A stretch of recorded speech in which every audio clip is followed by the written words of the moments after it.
না না আসো।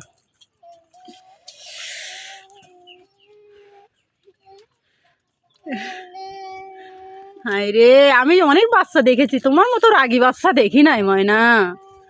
আমি অনেক বাচ্চা দেখেছি, কিন্তু তোমার মতো রাগী বাচ্চা আজ পর্যন্ত আমার চোখে পড়ে নাই।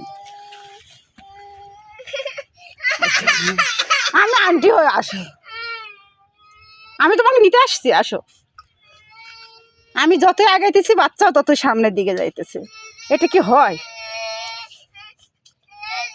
ও স্মৃতিস্বরূপ আমি এটাকে রেখে দিব ভিডিও হিসেবে, ও যেন দেখতে পারে বড় হলে যে কেমন ছিল এই বাচ্চা। আমি তো চলে যাবো, আমি চলে যাবো, চলে যাবো, চলে যাবো, যাবো, চলে যাবো, আমি চলে যাবো, তুমি এখানে থাকবা? আমি চলে যাবো, তুমি বলো, আমি যদি চলে যেতে বলো তাহলে আমি চলে যাবো। কি করব বলো, আমাকে ভালো করে বলো।